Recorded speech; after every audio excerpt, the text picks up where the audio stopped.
Alô, aqui é o seu Clemente Magalhães e mais um dia de Music Lab 2019. E hoje eu trouxe os meus amigos favoritos. A gente já fez muito trabalho legal. Fred Nascimento, de novo, presença no canal. Daqui a pouco vai virar um playlist no Corredor 5. Cláudio Bess, grande instrumentista, professor, mestre. Guila Monster, baixo que respira. Yuri Nascimento. A gente vai falar um pouco sobre produção musical colaborativa.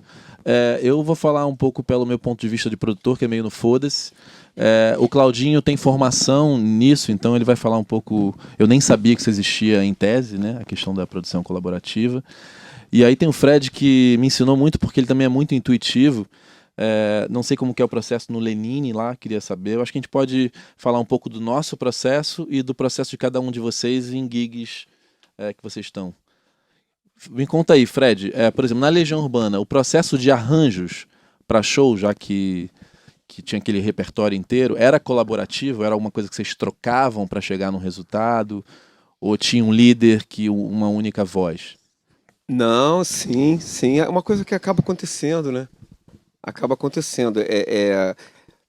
Tem pessoas dentro do trabalho que são as pessoas que são os artistas daquela. A gente está falando de participação Em em gigs. gig, né? Porque, pô, Claudinho tem o trabalho dele, eu tenho o meu trabalho, Guila tem o dele, ele tem, entendeu? Então, quer dizer, se a gente tem nosso trabalho é porque nós somos criativos. E aí, cara, é um lance que você tem que segurar muita onda, cara. Acredito que isso aconteça em teatro também, tudo que é tipo de arte. Mas você tem que tomar cuidado para não ultrapassar essa linha. Apesar de você ser também um artista, ser criador, ser provocador de opiniões e tudo. Então, o que começou a acontecer comigo na Legião foi que o que uniu eu e o Renato foi a música, cara. Em primeiro lugar, foi a música. Eu admirava a banda dele. Eu era um dos poucos cariocas que gostavam do rock de Brasília, de São Paulo, porque ninguém tava nem aí, entendeu? E eu comecei a ficar antenado com esses caras. Bandas de São Paulo, quando eu vi as bandas de São Paulo na minha frente tocando isso em 1983, eu fiquei pirado, cara, sabe? Parecia que eu não tava no Brasil. E eu queria saber de onde aquela molecada tirava aquilo tudo, né? Todo mundo da minha idade, né, bicho? 20 e pouquinhos anos. Mas o lance, você tem que tomar cuidado, porque essa afinidade musical que eu tinha com o Renato, eu fui chamado a atenção. Porque, assim, começou a acontecer uma coisa muito forte, entendeu? Dele ter afinidade, até o dia que ele chegou pra mim e perguntou pra mim, ele chegou com 7 lists. Falei, Renato, eu não posso fazer isso, cara. Ele, não, eu quero as tuas ideias, eu quero a tua ideia. Eu falei, eu quero. Eu falei, cara, os Stones começam, o show deles com Turn It Up, entendeu? Já começam dando no queixo. Começa com Será. E isso passou a ser... quando ele põe Stand By Me em Pais e Filhos, ele me pediu essa opinião, aonde a gente entraria, entendeu? Muito bacana, e a gente chegou a fazer uma música. A gente só não fez mais, acredito que por causa disso, entendeu? Desse campo minado, entendeu? Então, na verdade, você está falando que a gente tem que ter esse cuidado quando você está trabalhando com terceiros, né? Porque isso já vem de mim, não precisaria ninguém me pedir. Aí, cara, quando um cara te pede, é porque você já sentiu que aí o que acontece? O artista, ele começa a sacar, o líder, que você tá segurando, fechando a portinha da tua criação, você não tá, entendeu? E o artista começa a não entender nada. E aí fica mais difícil ainda. O Fred, por exemplo, tem um processo muito particular, porque ele é muito intuitivo, né? Brilhante, muito intuitivo. E uma coisa que a gente aprende muito em estúdio é assim, tem uma hierarquia, sempre tem. Eu acho que sempre o patrão é o artista, a gente está todo mundo trabalhando para o artista, né, em prol do artista. Mas a gente, em grupo, a gente sempre trabalhou, tem uma hierarquia, é muito mais eu fico catalisador dos tais pilares que a gente falou aqui do artista, porque eu sei aonde ele quer chegar, e boto eles pra pensar junto, né? Porque tem um músico que a gente chama no nosso meio que é um músico guigueiro, né? Eu tenho vários músicos guigueiros que não estão nem aí, o cara chega e toca, entendeu? E tem os caras, cara, que têm seus trabalhos e começam já a coçar o dedo, entendeu? E levemente você vai, faz um lance e você muda aquilo, né, bicho? Eu acho que é o grande né? processo do trabalho colaborativo, é que às vezes uma ideia gera uma outra ideia, que gera uma outra ideia, de repente uma ideia que aconteceu não aconteceria se fosse só uma pessoa, e não aconteceria em outro lugar, só porque aquelas pessoas estavam juntas, né? Eu acho que tem uma magia de estar todo mundo no mesmo lugar na mesma hora. Isso, acho que em qualquer área isso faz uma diferença, assim, tem até meditação. Se você medita sozinho em casa é uma coisa, quando você medita em grupo, as coisas acontecem de uma maneira diferente. Tava pensando, né, por que as pessoas pagam e vão num show? É pra ouvir, ela pode ouvir em casa a música, ela quer ouvir aquela música naquela hora, com aquelas pessoas. É quase como se você entrasse num clube ali com aquelas pessoas. Quem é que tava lá? Às vezes você fala do show, o cara, porra, eu tava lá nesse show. É a força de você ter vivido aquele momento com aquelas pessoas, e aquilo gravado é outra história. Não, quem tava lá, tava lá. E eu acho que quando a gente faz esse tipo de trabalho que você propõe muito bem aqui, esses arranjos, eles ficam com essa... Fica imprimido ali, fica impresso no arranjo. Isso quando você, Guila, quando você participa com o artista do nascimento do disco, cara, da gestação do disco, aí tudo bem. Porque eu chamo o Guila aqui, porque eu quero que ele dê o que ele tem. E assim, uma coisa de escalação de músicos que eu acho muito importante, que é igual ator, né? Até a gente estava num trabalho com um cantor romântico, e eu sei muito bem quando eu chamo o Guila, por que eu tô chamando ele. Mesmo ele sendo versátil, tem coisas que talvez não seja ele o cara. Às vezes eu falo, eu quero tanto Guila que eu acho que aqui ele se ajusta pra ser algo... Mas sempre tem um específico, né? Então essa escalação, acho que tem a questão do sotaque de cada músico, né? Mas eu não abro mão de pessoas que estejam vivas no processo, sabe? A gente aqui bota todo mundo pra tocar junto. Vou só falar uma coisa pra entregar pro Claudinho. Por exemplo, eu assim que acabou a Legião, o Dinho me puxou pro Capital Inicial no acústico, né? Naquele processo lá. E aí, cara, o acústico era um disco de covers. Inclusive deles.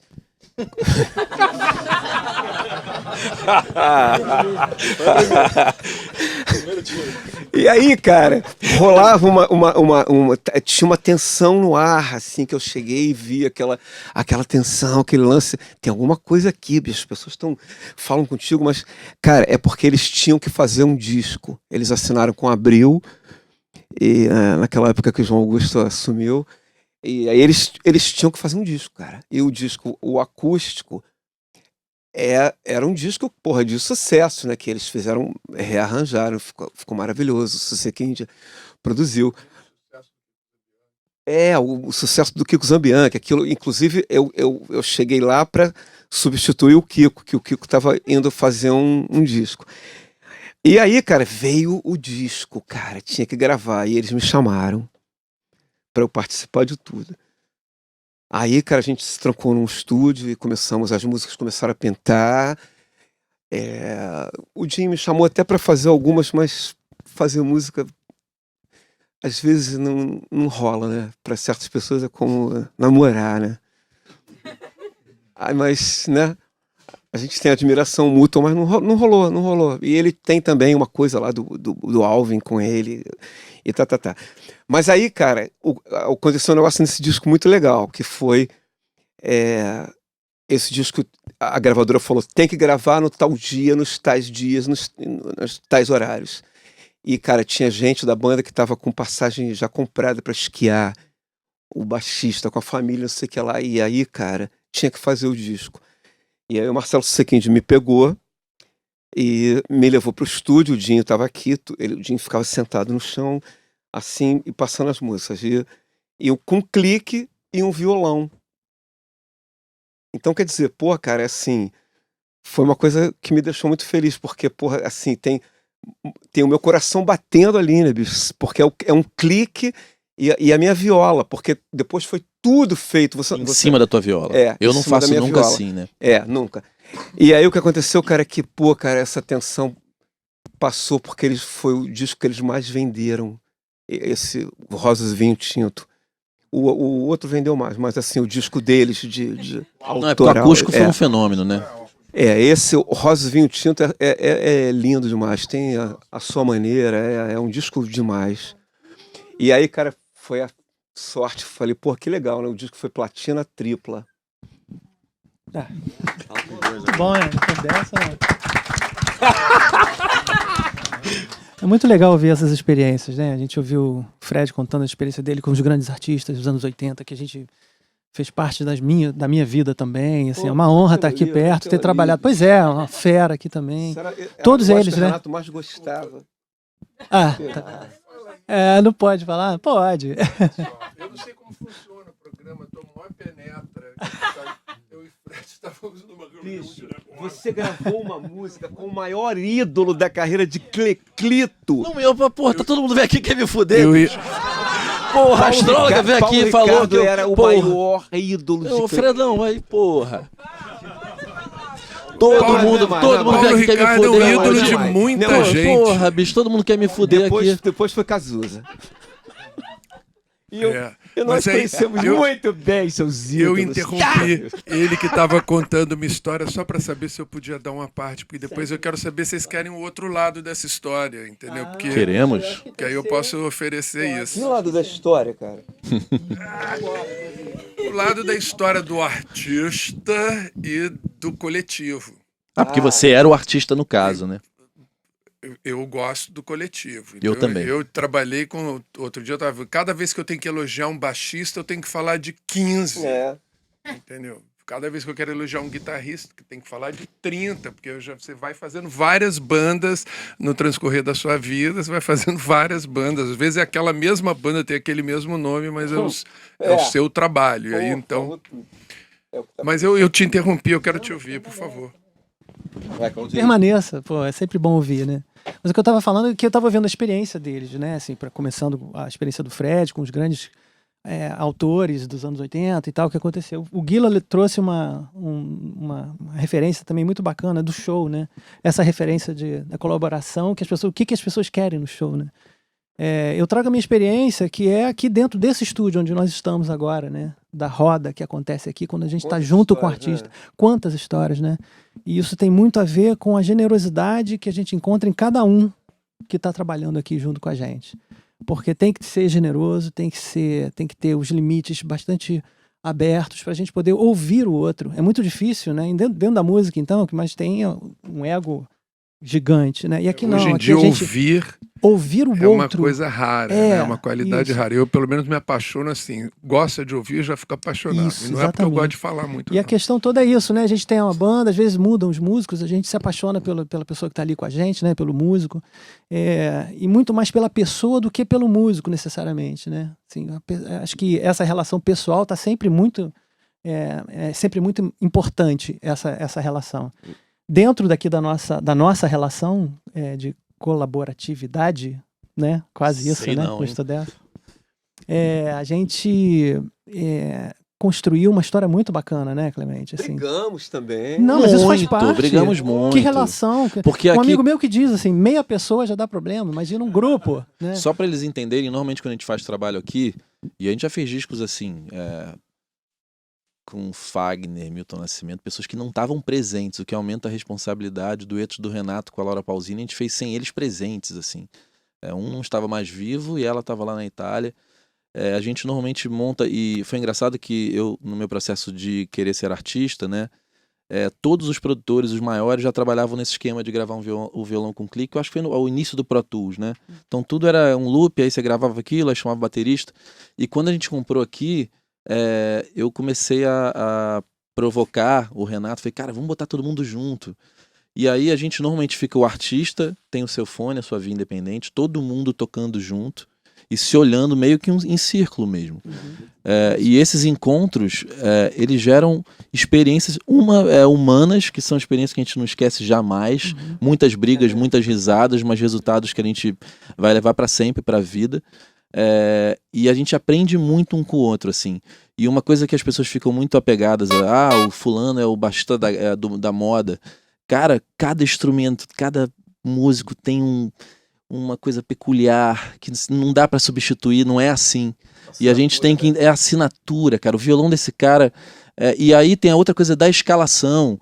Tem músicos que não funcionam com músicos, tem músicos que não estão abertos a participar de um processo como o nosso, tem gente que não aceita que você mude uma ideia. Então a gente, quando tá no processo assim, a gente tem que saber muito bem com quem a gente... O artista, tem artista que é careta, tem artista que é maluco, tem artista que usa drogas, tem artista que é evangélico, você tem de tudo. Então esse convívio tem que ser saudável também pelo ponto de vista humano, né? Porque se o teu artista é um artista conservador, tem que respeitar aquela pessoa. Você não vai chamar um cara que vai falar outras coisas. Então você tem que criar, ou então todo mundo se policiar para deixar aquele artista à vontade e fazer o processo ser fluido, né? Isso. E a gente já teve experiências aqui também com artistas que perderam essa fluência da criação na hora com os músicos, porque às vezes o cara compõe, faz, deixa a música lá e vai embora e deixa os músicos O trabalhando. Raimundo mesmo foi assim, né? Não só, mas vários outros, né? E eu acho que a gente acaba propondo uma experiência para aquele artista que ele tinha perdido lá atrás. Aí ele lembra, puxa, eu tenho ainda isso, eu posso fazer como banda aqui. E o cara sabe, né? Não, e todo mundo tocando junto, gente. Tem uma respiração. É uma foto, né, do momento. É diferente de uma colagem de vários. Desde que com Pro Tools, computador, essas coisas para gravar, a gente começou a trabalhar muito de retalho, né? E aí grava uma bateria. Quantas gravações eu já tive que eu não tive junto de nenhum dos outros músicos? Que tá lá todo mundo suando música junto, de proveta, né?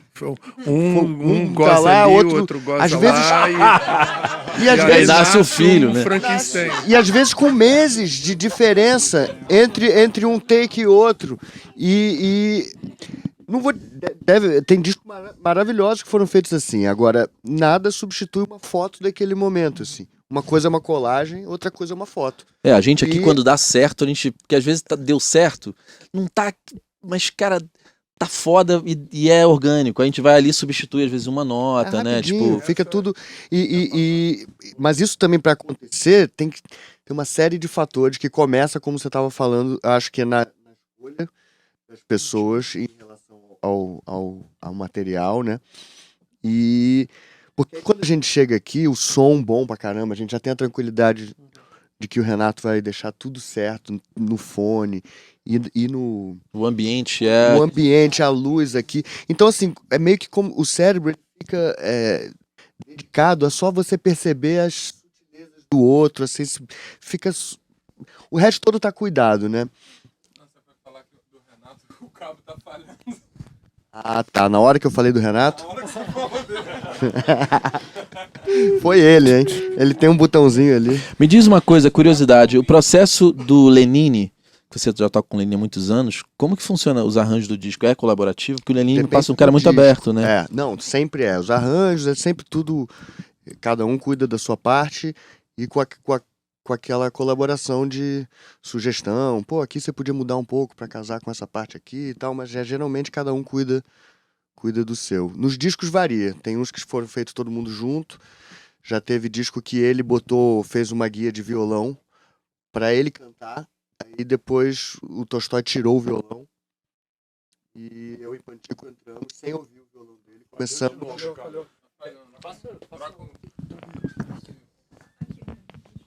Então isso aí tira, se ele tá ruim. Então ele... Não, só... Tá tudo certo. Então teve esse que ele saiu, tira o violão pra não ficar ele queria mudar um pouco a Que é coisa uma da proposta pegada. genial também, né? Que ele queria partir do diferente, pra ele pensar num violão depois que já tivesse baixo, bateria e guitarra. Criar um outro tipo de inspiração pra fazer a coisa, né? Porque ele tem a assinatura dele é tão grande, né, que acaba que ele queria mudar isso, assim. Se obrigar a compor um violão diferente porque a gente inverteu a ordem. Mas é parecido com essa coisa. Eu acho que fica muito diferente quando você... Uma das coisas que eu aprendi nesses processos, porque quase sempre que eu sou chamado é para trabalhar dessa forma. Sempre é assim, né? E é que você aprende a abrir mão de ideia. Isso é uma coisa muito, muito boa. Isso é generosidade.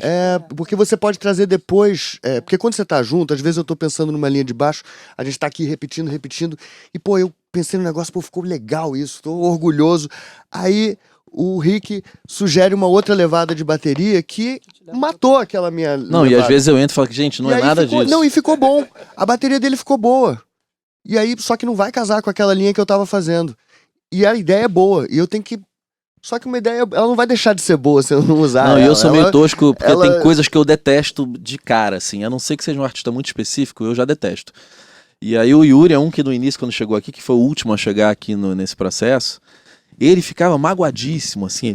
Ele encolhia, aí dava uma hora pra ele voltar, ele ficava assim, porque... Eu comecei com esse processo aqui, né? Já trabalhei com outros produtores e... Assim, é um workflow de cada um, né? Mas é interessante esse processo porque ele dá certo tanto pro cara que já tem uma forma de trabalho, como o Claudio Berto falou, como o Raimundo Fagner, quanto um cara que nunca foi músico, como o Maurício, que é do mercado financeiro, e não tinha forma nenhuma de trabalho, né? Ele ainda não tinha trabalhado de uma forma diferente, começou aqui, né? E a heterogeneidade, assim, da formação de cada um também dá muito certo, né? Você vê que o Fred é um cara muito mais livre, né? Claudinho mais metodológico, assim, e essa questão da heterogeneidade, por essa questão que o Guila falou, você lança uma coisa, o outro responde agora uma coisa que você nunca faria, o outro fez. Aí gera uma terceira coisa, dialética, né? Isso. E a síntese, né? É a No fundo, é a síntese. Exatamente. Né? São Que uma ideia no leva outro a outra, processo você que nunca gera vai uma ter, porque terceira o Guila coisa. falou exatamente, você grava um violão em cima de uma bateria que você nem viu o baterista, né? No outro processo não funciona. Toma tempo, é um processo bem mais demorado, tem as questões humanas, às vezes a gente não chega rápido no resultado, Mas muito e tem enriquecedor, conflito, sempre tem conflito, mas a gente sempre dá um jeito de contornar o conflito, às vezes um vai pra lá, às vezes eu junto muito maluco junto, tem o meu querido amigo Léo Fernandes, por exemplo, quando tá junto com o Fred, é conflito. Rouba meus. Mas ao mesmo rouba minhas tempo, frases. o Yuri, por exemplo, é um cara que dá muitas ideias de frase, e quando o tecladista rouba a frase de um tecladista, é covardia, porque ele faz um metal. Faz um cello, então é foda. Mas o lance, cara, o lance é que quando o Léo tá aqui, o Léozinho é o seguinte, o Léozinho, cara, eu tenho um lance com ele muito forte, que é a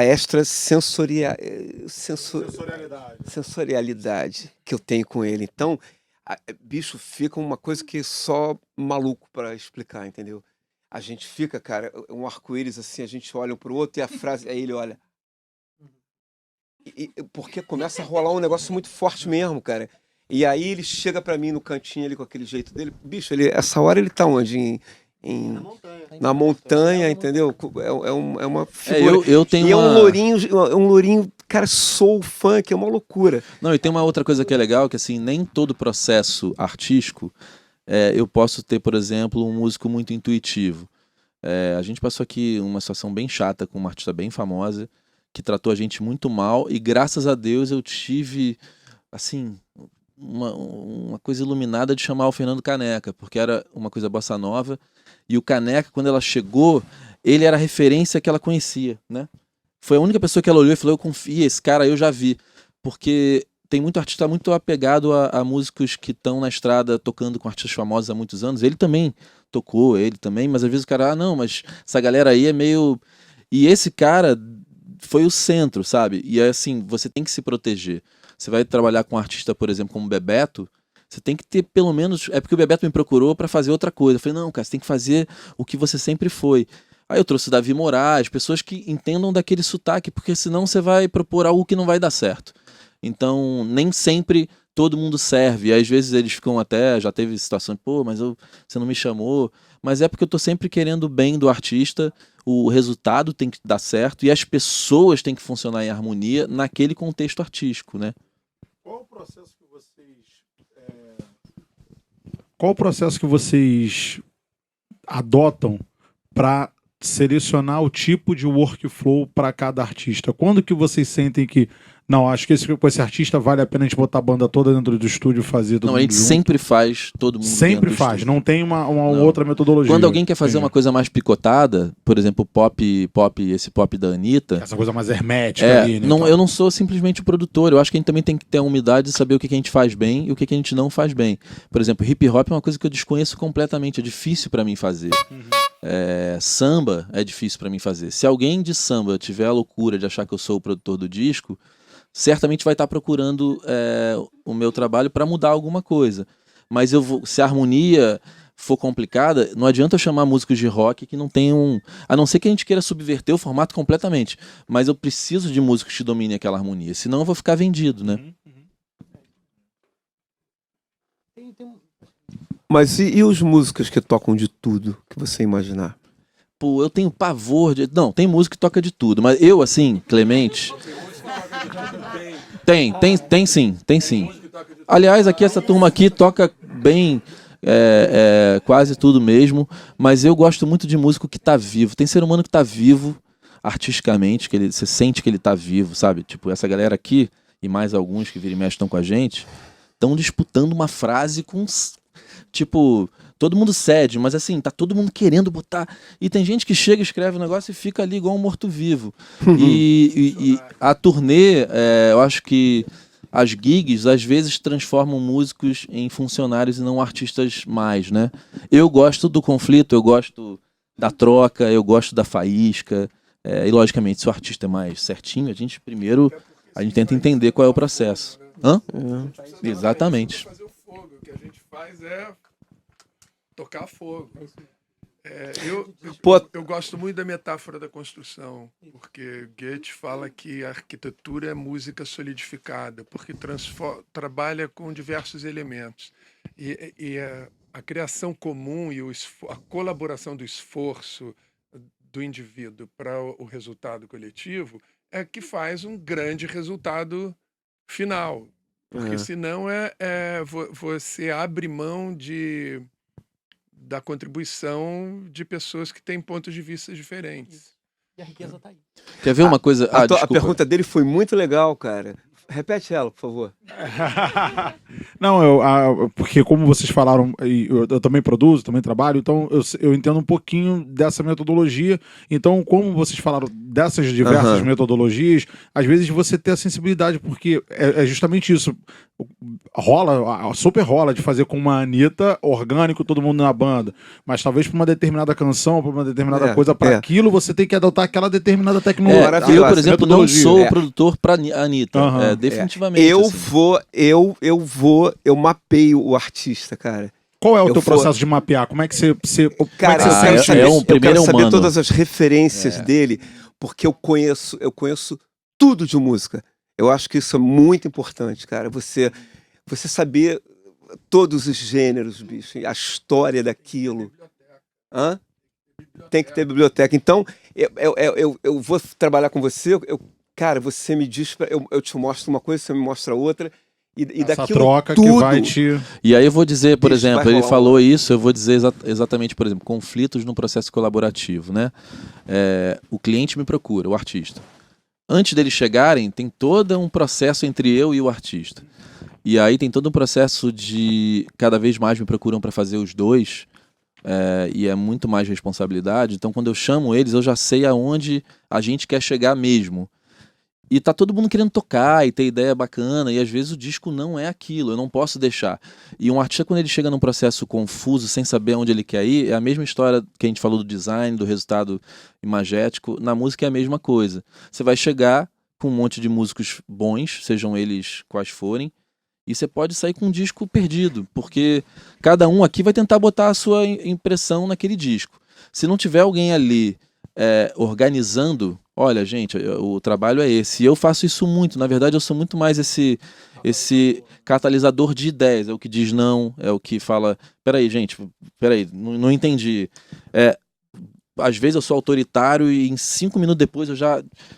Não, então tá, vocês estão certos. Então, esse processo é o tempo inteiro assim. E às vezes eu, como produtor, como eu trabalho com pessoas aqui com personalidade muito forte, às vezes eu tenho que falar, Fred, não é isso, cara. Não pode ter esse tipo de guitarra porque E é isso aí. E a gente vai se... Aí rola aquele troço, aí o Claudinho sempre é um bom mediador. O Guila também é um bom mediador, que faz, peraí, vamos escutar, vamos... E esse resultado eu acho que é muito rico porque, tipo, nos anos 80, os piores discos dos artistas, assim, no auge, lá quase no 90, que eles iam para os Estados Unidos gravar com a banda do Michael Jackson com os arranjos brasileiros. Não, é um absurdo, porque se eu vou gravar com 6 músicos brilhantes, eu quero que eles deem a ideia. Eu vou lá levar pra gravar o melhor batera do mundo. Enquanto isso, o Michael desperdício Jackson não de trazia talento, música cara. daqui. Porra, eu vou chegar um Alpatino só pra ele me dublar. Porra. Entendeu? É meio isso, cara. Eu quero o que os caras têm pra dar. Só que esse processo nos Estados Unidos seria muito mais caro. Então os caras pegam 3 sessões com aquela banda do Michael Jackson, e aí o cara não sabe o que é o Brasil, e aí toca aquilo. Então você vê que tem discos muito ruins com bandas maravilhosas gravadas lá fora, justamente porque você não pegou aquela galera que talvez no disco, sei lá, do artista que você gostou, eles tiveram esse lance de estar tocando junto e chegarem naquele som, e não uma partitura que foi tão... Exatamente. E a função do produtor nesse processo é muito importante porque o Clemente falou, normalmente, apesar da gente ser muito criativo, assim, a gente, né? Todo mundo criativo pra caramba, normalmente, pra você começar a compor algo, a criar algo, você tá no seu porto seguro primeiro. E normalmente não é isso que normalmente, 80% das vezes, 90% das vezes, não é isso que a música tá pedindo, o seu porto seguro, né? O que o Yuri espera dessa música? Eu espero sempre isso aqui, ó. Mas não é isso que a música tá pedindo. E, cara, o cara que vai dizer isso não é você. Você vai demorar pra descobrir isso. Então, a função do produtor nesse sistema colaborativo, ele é muito bom por causa desse toque, né? Esse toque, olha, não é aí. Porque aí você tá no teu porto seguro. E aí você tem que se repensar o que ele falou da generosidade, né? É uma questão de você trabalhar com a sua autoestima, né? Não é aqui. Isso aqui é o meu melhor. Mas a música não quer o meu melhor agora. Ela quer o melhor do outro. A boa ideia, né? Porque uma ideia boa, você não quer abrir mão dela, né? Você fala, pô, ela é boa. Peraí, mas não tá funcionando, não importa, é boa. Eu acho que uma brincadeira que eu faço comigo é que, tipo, cada boa ideia que não é usada, ela vira mais duas boas ideias pro futuro, assim. Porque a gente não... Criatividade é isso, assim. Então... pode abrir, desapega das boas ideias, porque nunca vai faltar, sacou? Eu cresci vendo esse cara E tocar, a gente... né? E o último trabalho que a gente fez aqui, eu cometi a audácia de fazer assim. Ele chegou, e aí, tá maneiro? Aí eu... tem uns slides ali, né? Ele falou, não, mas o que tem os slides? Não, era justo na puxada que eu tava inseguro. Aí eu voltei, e aí ele? Não, legal. Tem alguma coisa? Ele fez uma careta assim, eu falei, a puxada, né? Ele a puxada. Eu falei, porra, eu voltei pra refazer. Ele, não, era brincadeira. Eu falei, não, agora eu vou refazer a puxada. Não, e tem uma coisa, gente, tem músicos, por exemplo, o Dade, que ele ia estar hoje aqui, só vai estar amanhã, que ele tá muito gripado. É um músico brilhante e muito intuitivo, né? Então, às vezes você chama realmente um músico, você fala assim, cara, essa é a base pra fulano brilhar, sabe? Né? Não tem isso. A gente fala, cara, eu vou chamar o Davi Moraes porque ele vai resolver, ele vai Você conduzir já tá ouvindo, isso. Né? Ou eu vou chamar o Fred Nascimento, que eu já sei que esse violão vai conduzir todo um arranjo. E aí, às vezes, isso que é a loucura, porque às vezes o protagonista de um arranjo passa a ser o Fred. E aí todo mundo vai tocar, opa, entendemos que é o violão o fio condutor dessa história, então vai todo mundo trabalhar para aquilo ali. Logicamente isso é difícil de acontecer, muitas vezes as pessoas, não, mas aquela ideia, e aí sou eu que tenho que... Não, gente, peraí, cara, segue o Fred. A gente às vezes arranjo vocal, pô... Sim. Não, eu não quero perder essa corda solta. Sua corda solta, você troca, meu chapa. A minha não. O cantor exatamente, né? Sua corda solta, você afina. A minha, pô, na hora que fatigar, não troca, não afina. Não, e tem que ter hierarquia, né, cara? A voz do cantor é a primeira coisa de um trabalho. Entendeu? Pelo amor de Deus, né? Então, assim, a tonalidade tem que ser certa. Às vezes é um Fá sustenido da merda, mas assim, aí você pode até abrir mão e falar, peraí, mas será, tipo, cordas, né? A gente tava com uma música numa tonalidade que é ruim pra escrever cordas. A gente abriu mão pro maestro poder escrever com mais conforto aquele arranjo. Teve até aquele lance do tom que você falou, Quer ver uma coisa? que as músicas estavam sabe tão a altas. coisa que tá dando mais vontade agora de fazer? Primeiro comer um doce. Fala isso, dá vontade. E a outra era a gente tá fazendo um puta de um som aqui agora. Ia ser do Mostrando caralho, pra ia ele. ser do caralho, ia ser- É assim, Porra, entendeu? Falou É que pra nem- caralho agora, falou pra caralho. Porra, bicho. Pô, mas agora não dá, Fred. A gente tem que marcar no próximo Music Lab, a gente pode Não, mas propor isso. Mas eu tô falando só da vontade, entendeu? Propor Porra, isso. Temos um cantor, temos um baixista. Mas o que nós estamos fazendo agora aqui? É um arranjo, arranjo é um colaborativo. arranjo A gente colaborativo. Estamos colaborando com as nossas Desculpa ideias. fazer mais uma pergunta, porque esse assunto me contrário. interessa Pô, pra pergunta, caraca. cara, Pô, manda foi mal. bala, manda Desculpa aí. Eu acho que a pergunta é mais inteligente do que a resposta. Que entendeu? isso, Eu jamais, acho. de maneira alguma. Eu E faço aí, umas perguntas que dão nós, bicho. a pergunta... Bom, cara. E aí a pergunta, na verdade, agora é pra todo mundo, assim. Pro Clemente. Clemente, como é que é ser um produtor de produtores? Pra vocês, como é que é, vocês que são produtores, serem produzidos e como é que é essa troca no campo da produção? Assim, o que vocês absorvem, o que você absorve deles? Bicho, é saber que a banca tá com teu amigo. Entendeu? A O banca Fred, tá com o Fred ele. tem por muitos estúdios que ele entrou na vida numa época que era mais verticalizado, né? Hoje não é mais tanto. Você tinha o regente, o arranjador, não sei o quê. Ele aprendeu, entendeu? Você não, porra, Trabalhei cara, com, tem gente com que chega na Mazola, técnica ali e com dá Guto opinião. Graçamelo, com Lincoln E Ivete, era verticalizado pra me caralho, né? produzindo, entendeu? Tipo, Eu acho o seguinte, eu gosto de trabalhar com artistas, não com músicos, que tem uma grande diferença, né? Porque se você pensar o estudo de um músico, pode ser a coisa mais boçal do mundo, ele pode ser um... Onde está a arte nisso? É uma execução, né? E logicamente tem os caras que são super executores e super artistas, mas tem super maratonistas de instrumento, que não são artistas, eles não têm sensibilidade, eles só têm velocidade, porque igual se eu correr na praia, eu vou correr rápido. Então eu gosto de artistas, de estar do lado de artistas. Eu considero cada um desses caras aqui artistas. O Guila poderia produzir um disco meu se eu fosse cantor, cada um deles poderia. E eu acho que eu aprendo todos, na verdade, cara, eu sempre falo que eu adoro decorar coisas, né?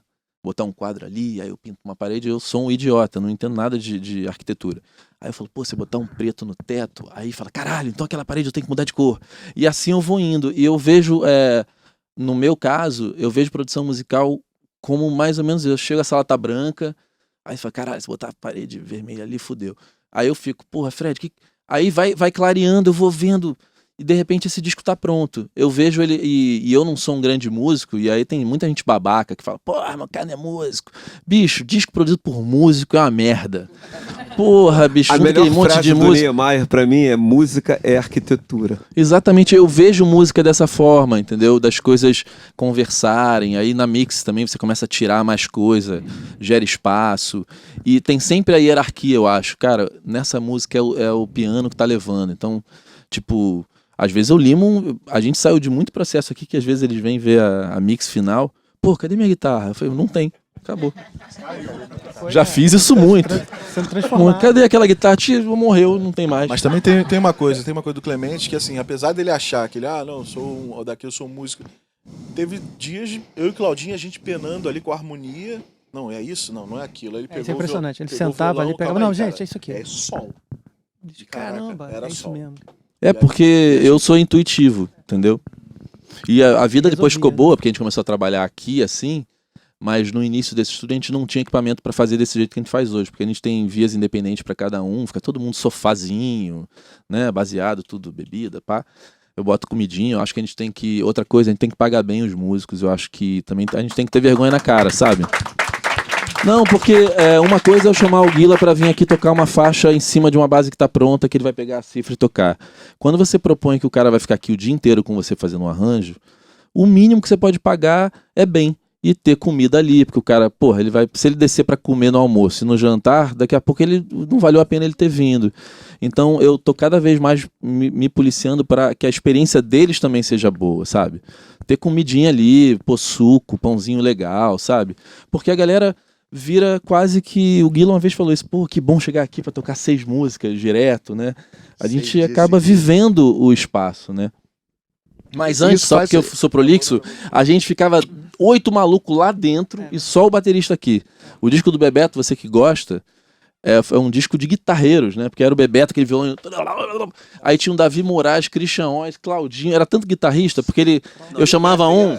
Eu gravei o violão pra música pra mãe dele. Ah, é. A música da mãe dele, eu gravei o violão. que Fredinho, cara, o Fredinho. Exatamente. Aí ele falava, não, traz o alemão de novo. Era o Christian Oz, né? Aí cada um que vinha não podia mais largar porque ele queria. No dia tinha 9 ali dentro, tocando, a gente sentando tudo assim, ó.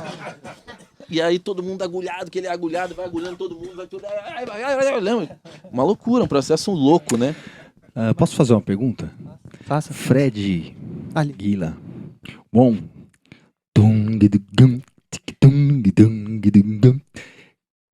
Nesse processo desse som do Olhos de Raio-X, eu toco na noite há muito tempo, todo mundo quer enfiar a mão no seu groove e acaba com o groove do Guila, né?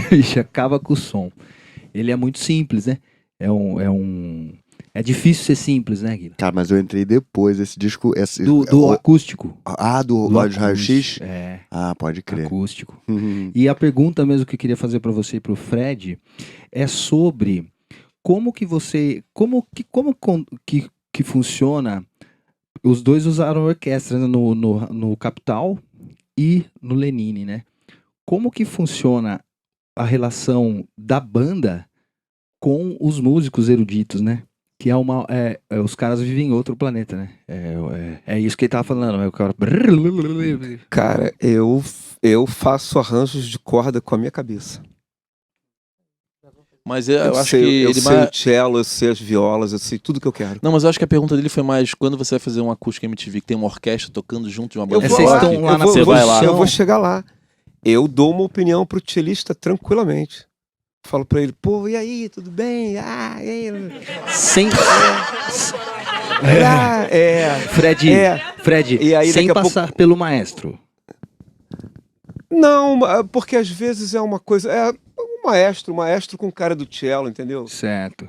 O mesmo processo de você do que eu falei na primeira resposta. Entendi. É a mesma coisa, você chega e sugere pro... Pô, posso contar uma história legal Por pra favor, caramba, cara. Cara, a gente terminou um ensaio da Legião. Aí Renato falou pra mim assim, Fred, vem cá, eu preciso lá no Municipal, porque o homenageado do prêmio Shell, aquele cara que fazia os prêmios, McLean. Vai ser uma homenagem ao Braguinha e eu vou cantar a abertura. Eu vou cantar com a orquestra. E o maestro era o Chiquinho de Moraes.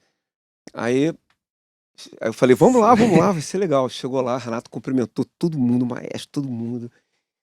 Aí, cara, ele entrou cantando, ensaio, né? Aí ele cantou belamente, bicho, até o final. Aí o cara ficou todo mundo pirado. Aí ele falou assim, posso dar uma sugestãozinha? Aí, cara, o Chiquinho, pode, Renato. Sabe em Dom Giovanni, uma ópera do Mozart, tem um cello que faz... E eu sempre ouvi o Carinhoso e eu lembro de Mozart. Cara, mudou. Não, podemos, cara. Mudou. Também tem um lance ali, o piano, na hora...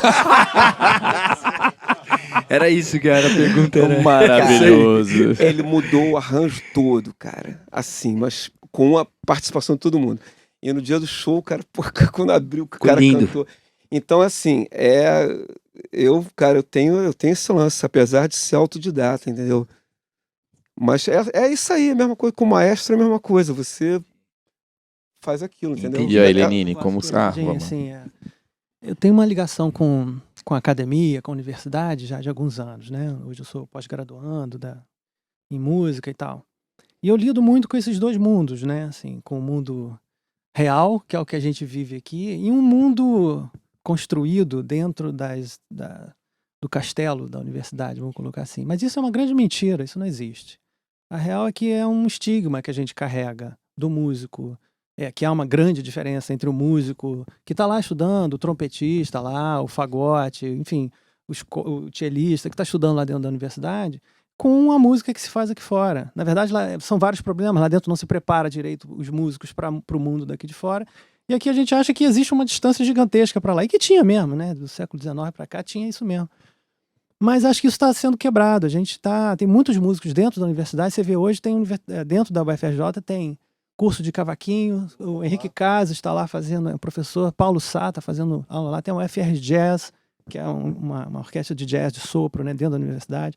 Então, assim, a gente é que tem que fazer esse papel, né? De quebrar esse estigma, acabar com esse... É um paradigma que a gente tem que acabar com ele, entendeu? Eu vivo esses dois mundos, né? A minha formação é erudita e, ao mesmo tempo, tinha uma banda de heavy metal. Então, assim, nunca teve esse problema pra mim, entendeu? Música é música boa, música ruim. Hoje eu faço música eletroacústica, assim, que tem assim, é o Pô, funil ontem do eu funil falei do mal funil. de arte sonora, mas era só de um artista que não é nem... É porque pra mim era muito difícil de escutar, porque foi uma experiência... Mas é difícil. E aí quando ele falou, você- pô, mas é que tiveram vários artistas que eu gostei do arte sonora, entendeu? Que eram mais próximos do que eu entendo como música, Qual o né? maior gênio da música clássica pra você? Ai, são tantos, assim. Não, Até porque minha sim. não tem, tem que ser um. não tem, cara, não tem essa resposta pra isso. É difícil. É porque eu venho de tantos mundos, assim, sabe? Do rock, do jazz, do samba, do clássico, do erudito, do eletrônico. Super rock and roll, né? O power chord foi inventado por ele, né? O rock and roll deve muito ao aquele Tony Quinta lá que é dele, Ravel né? também, Ravel foi o cara que... Se você parar pra pensar, quem foi o maior roqueiro louco? Não, foi o Paganini, cara. Foi o primeiro que tocou com o demônio, foi ele. Foi o primeiro que tocou com o demônio, foi ele. Rock and roll é isso, cara. Eu sabe? acho que a diferença que as pessoas projetam não é tanto da academia e do músico que está na rua, do lado de cá, entendeu? É a coisa da música escrita ou não, né? Quer dizer, da coisa de você criar ou de você reproduzir. É, que e hoje, aqui fora, é a coisa do cover. eu Aqui vou é você fazer aprender tributo. na real, né? Se tocar de verdade. Mas essa questão da Tocar e escrita... depois pensar sobre o que você Maravilhoso. está fazendo. Lá é meio que ao contrário. E Então isso é fala uma aí a questão história. dentro da universidade. Hoje se discute muito isso dentro da musicologia, da educação musical. Feliz, porque, Claro. né? E eu tô lá Aí você fazendo ensina a isso, criar né? também. Você já vai falar rapidinho. Guarda aí, Não, você guarda vai aí. ficar pirado com Guarda aí, o que eu falo, guarda aí. Rapidinho. Essa vivência que eu tenho, né? prepara o Continuo solo. tendo, essa vivência que eu continuo tendo com todos vocês aqui durante todo o processo que a gente vem passando, com mais de 20 anos, né, Clemente? A gente fazendo isso. Eu carrego isso para todos os lugares que eu vou. Então, dentro da universidade, teve uma disciplina que eu estava no período do mestrado lá, em composição e tudo mais, que eu levei essa ideia da colaboração para dentro daquela disciplina. E isso gerou uma composição minha, né, como compositor eletroacústico, e um claronista. Clarone é o clarinete baixo, né, grave. Então, assim, virou clarone e serra elétrica. Aí todo mundo, caramba, que maluquice.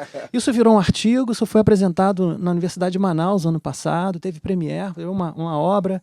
Então, assim, a gente vai levando esse trabalho da colaboração para todos os níveis das nossas vidas, né? Acho que isso vale até para dentro de casa também, né? Tem gente que tá casado e não tá colaborando com o outro também.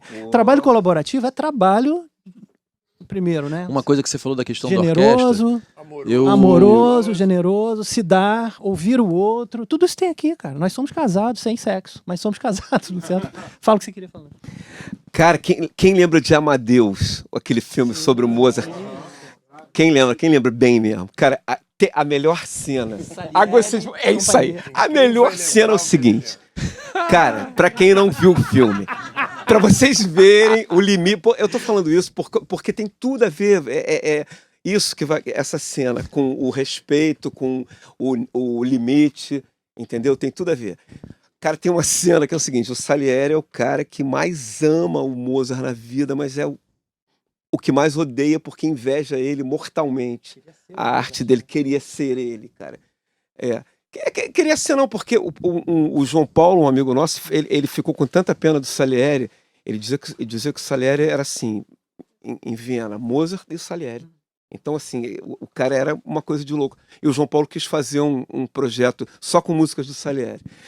Aí tem uma cena que é o seguinte: o Mozart chega numa festa na corte, né? E o Salieri, quando ele entra, bicho, ele olha, é o fã dele, mas ao mesmo tempo, assim, como se ele fosse o Mark Chapman e o Mozart, o Lennon, né?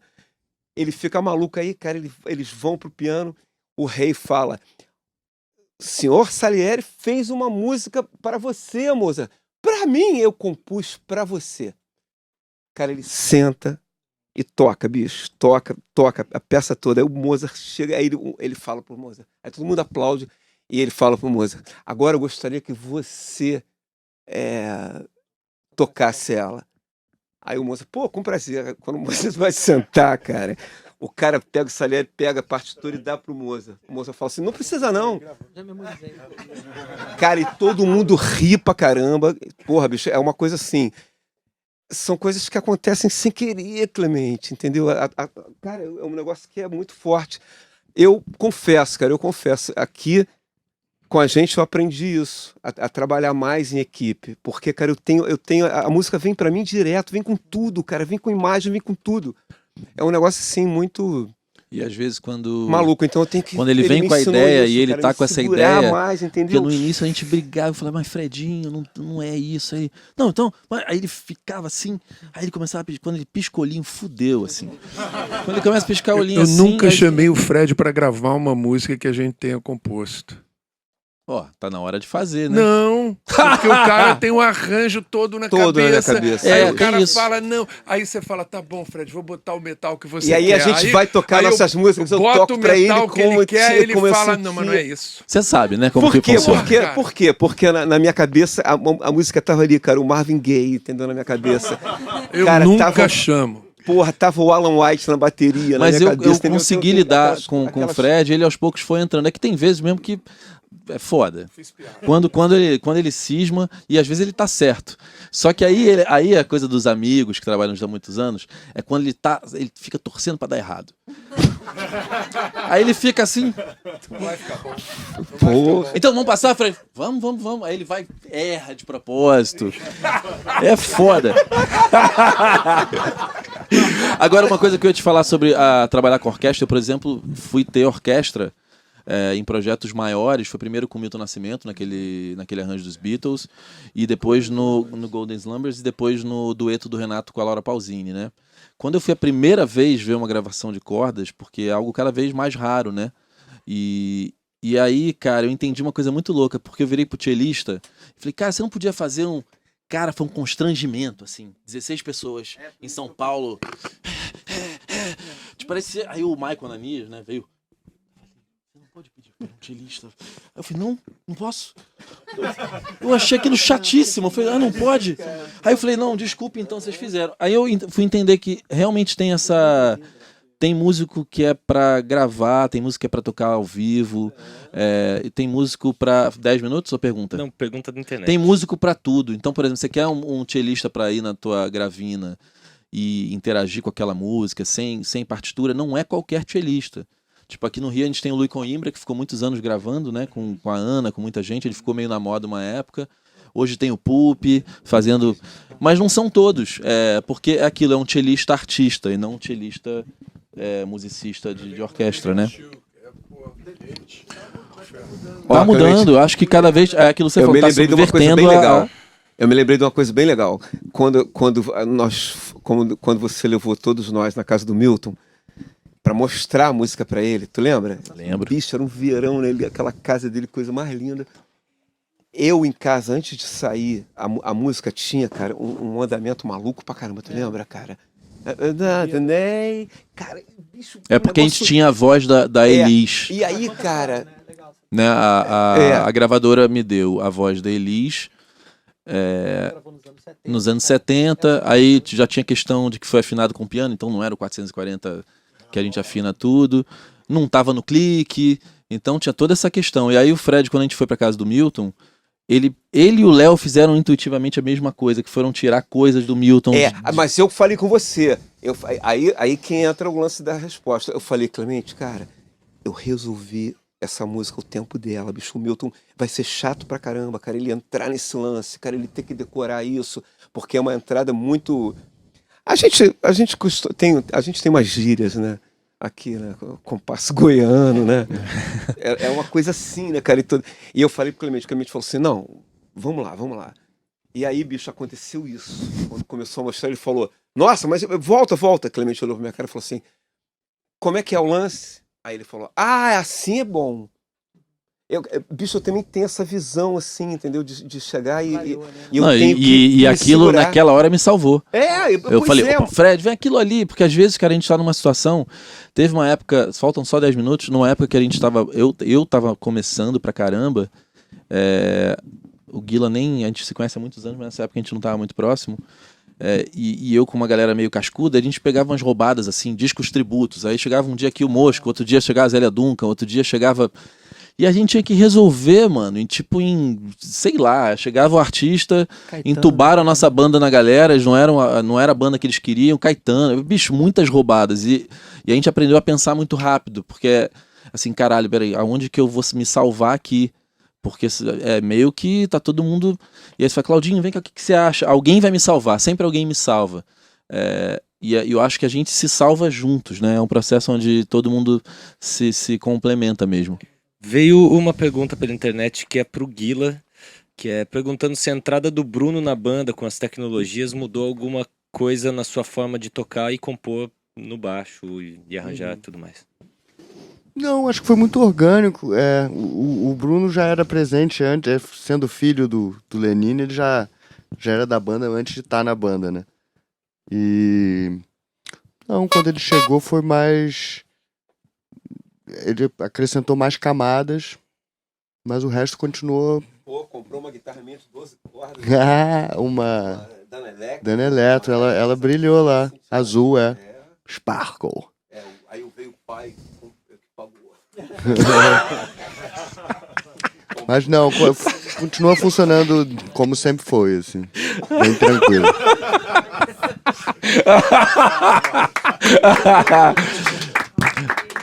Vem cá, alguém tem alguma pergunta? Que a gente já tá aí nos 7 minutos, 6 minutos finais. Foi mal, hoje tá foda, foi mal pra caraca. Pro Cláudio, que vive também mais essa coisa do lado acadêmico, quais são as grandes diferenças que você sente entre a música da rua e a música academia no sentido prático mesmo, assim? O que você percebe às vezes, por exemplo, eu sou músico, eu fui formado em igreja. E aí depois comecei a tocar na rua.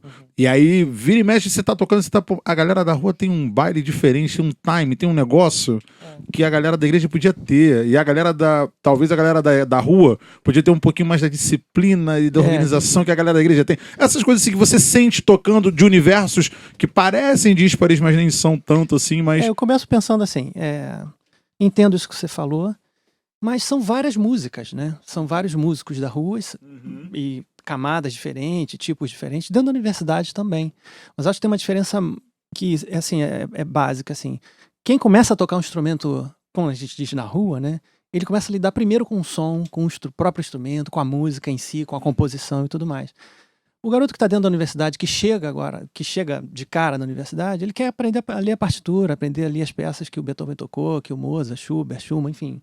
Ele quer dominar esse repertório, né? Existem alguns artigos interessantíssimos falando dessa falha da pedagogia até dentro da universidade, né? Que prepara solistas para uma orquestra onde não tem solista, tem um cara que faz o solo, né? O cara não sabe acompanhar os outros, entendeu? Isso é importante pensar nisso, né? Agora a gente encontra interseções, pessoas que são multidisciplinares nesse sentido, né? Assim, que tocam lá, tocam aqui. Isso não é de agora, cara. Isso vem desde lá da música sacra e a música profana lá do século XII. Sabe que na mesma partitura lá da canção de Santa Maria, atrás tinha um rabisco do cara que ele tocava na noite. Então, isso é sério. Na noite deles, né? Lá. Não é isso. Cara, gig do século XII, né? Não, e essa a música do baile, né? Da banda de festa. Se você não tiver muito cuidado, você morre artisticamente, assim.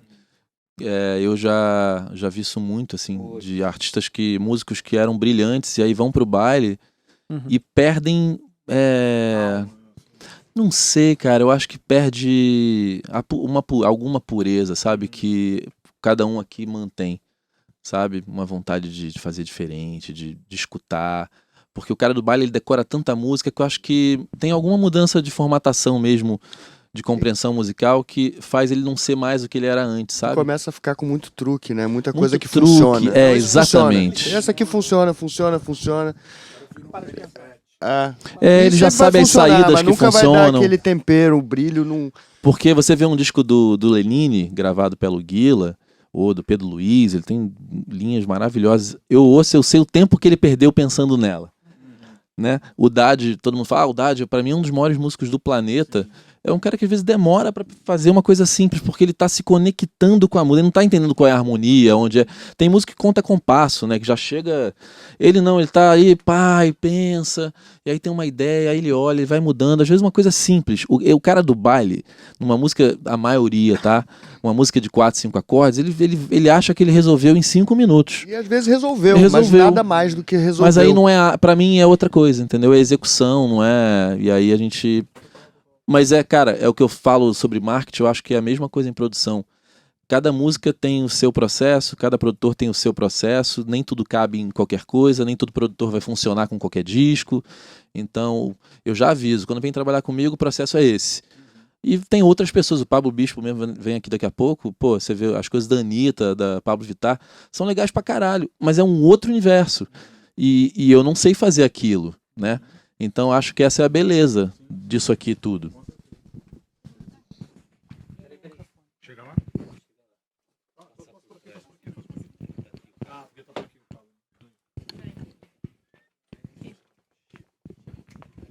Eu não sou da área da música, né, gente? Mas eu vi contrastes aí do acadêmico e do autodidata. E hoje a gente falou muito a palavrinha ego. Queria saber se dentro de uma banda que existem os dois tipos de música, a gente sabe que um não quer dizer que estuda mais que o outro, né? Mas se existe algum tipo de ego numa banda que tenha esses dois lados do artista. Na minha visão tem, claro que sim. Tem O músicos que padeiro lá não do dá lado de pra... casa tem um ego gigante, assim. Não, tem ó, eu vou te falar, ego em como todos os produtor eu te digo, lugares, tem cara. músico que você não pode... eu já vi muito músico falar, pô, mas o Fred lá dos anos 80. Meu amigo, o violão que ele toca, a guitarra no ampli que ele toca, não se ensina em universidade nenhuma. É isso mesmo. Entendeu? Então, assim, vai se fuder, porque você sabe um zilhão de acordes e você acha que é superior. E tem gente que sabe acorde pra caralho, tipo o Davi Moraes é um cara foda, e é orgânico, e é intuitivo, porque não é essa história que não estudar atrapalha. Não, claro que não. Não é. Não, são ferramentas. Então, cara, assim, você tem que usar isso da melhor maneira. tem gente, mas aí a gente que tá, cada meio tem seus players. Eu já sei que músico que eu não quero aqui dentro e que não vai tratar bem um outro músico que é de uma outra formação, e eu não permito. A gente já passou em situações assim de que eu percebi que, por exemplo, alguém estava implicando com o Fred porque harmonicamente não é o cara que sabe a teoria de tudo. E eu já dou logo dou logo um pá. Quem é Já... esse imbecil?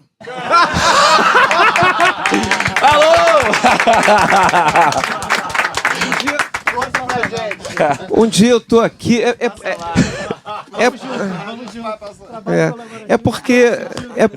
porque eu já passei por tantas fases. Existe até a fase dos grandes babacas que cultivam lendinhas. Lendas babacas, entendeu? Que não pode, coros com distorção.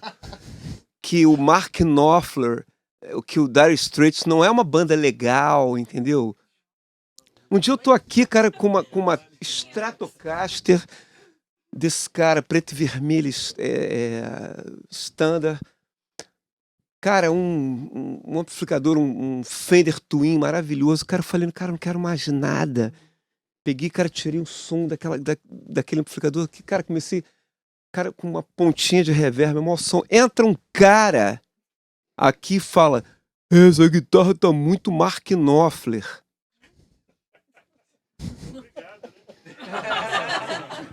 Aí eu cheguei, cara, você lembra disso? Quem é esse babaca? Um imbecil, entendeu? Um imbecil que caiu de paraquedas, porque eu tenho que fazer um programa sobre os paraquedistas, cara. O pessoal da PQD, um monte de porra, caramba, bicho. Tem que fazer um dia só com essa história, porra. A gente tem que terminar, aí, cara, Fred. quer dizer, e tem mais, eu não me lembro mais, tem essas lendas de babacas, entendeu? No Capital Inicial, quando eu cheguei lá, não podia se falar do Queen, nem do Yes. Cara, não podia falar do Yes. Será que o nego já ouviu o Yes Fragile, cara? Putz, cara, nossa senhora, Roundabout, entendeu? Então que tem essas babaquices. E eu conheço muito da música punk também, entendeu? Cara, tem bandas punk que tem uma educação. Eu fui ver agora. Ó, o quê? Eu amo você, Fred. Não, agora eu tô sério pra caramba, cara. Amigos, porra, muito obrigado por esse papo maravilhoso. Cara, Porra, Yuri, muito que isso, obrigado. brindes? Guilão. Lá vou eu falar que não é jabá, não Dá sei que pro meu câmera que tá me amigo olhando também. aqui, pá. Mas é que é uma marca de perfume que tá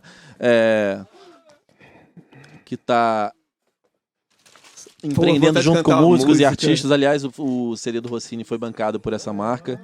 E eu faço questão de estar aqui divulgando. Que é isso, hein?